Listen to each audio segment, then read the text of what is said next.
મહિલાઓ જુગાર રમતી પોલીસના ઝપેટે ચડી હતી। કેશોદના માંગરોળ રોડ ઉપર આલાપ સોસાયટી વિસ્તારમાં દક્ષાબેન રીકુભાઈ વણપરિયા પોતાના કબજા ભોગવવાના રહેણાંક મકાનમાં અન્ય મહિલાઓને એકઠા કરી રૂપિયાની હાર જીતનો તીન પત્તીનો જુગાર રમતા હોવાની માહિતી એએસઆઈ શબીરભાઈ દલ, મહિલા police head constable MP Dabhi તેમજ પોલીસ કોન્સ્ટેબલ પ્રકાશભાઈ જીવાભાઈ ડાભી તેમજ રવિભાઈ જગદીશભાઈ ધોળકિયા, સુરેશભાઈ મોહનભાઈ ભંભાણા, ખીમાભાઈ રાણાભાઈને મળતા ખાનગી રાહે ચોકસાઈ કરતા હકીકત ખરી કરી પંચોને બોલાવી સમજ આપી બાતમીના સ્થળે ખાનગી વાહન મારફતે પહોંચતા આલાપ સોસાયટી વિસ્તારમાં પ્રોફેસર એકેડમી સ્કૂલ પાસે ઘનશ્યામ લખેલા મકાનમાં ઓસરીમાં ગોળ કુંડાળો કરી રૂપિયાની હાર જીતનો તીન પત્તીનો જુગાર રમતી મહિલાઓને નજરે પડતા કોર્ડન કરી જેમના તેમ બેસવાની સૂચના આપી પંચોની રૂબરૂમાં પૂછપરછ કરતા દક્ષાબેન રીકુભાઈ વણપરિયા ઉંમર વર્ષ 35 રહેવાસી પ્રોફેસર એકેડમી સ્કૂલ પાસે, સુધાબેન પોપટભાઈ ધડુક ઉંમર વર્ષ 50 રહેવાસી પાવર હાઉસ બાજુમાં, પુષ્પાબેન હરેશભાઈ બગથણિયા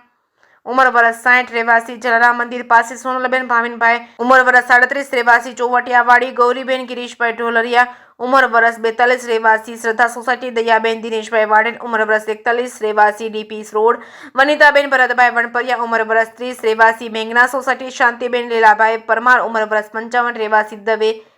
શેરી તમામ 8 મહિલાઓ રૂપિયાની હાર જીતનો તીન પત્તીનો જુગાર રમતા ઝડપાઈ જતા રોકડ રૂપિયા 31,430 કબજે કરી જુગારધારાની કલમ હેઠળ ગુનો પીએસઆઈ આર બ્લોદ દ્વારા નોંધી વધુ આગળની તપાસ એએસઆઈ સુમિત કુમાર મોરી ચલાવી રહ્યા છે। જય કેસરી ગુજરાતી સાથે રાજુ પંડ્યા, કેશોદ।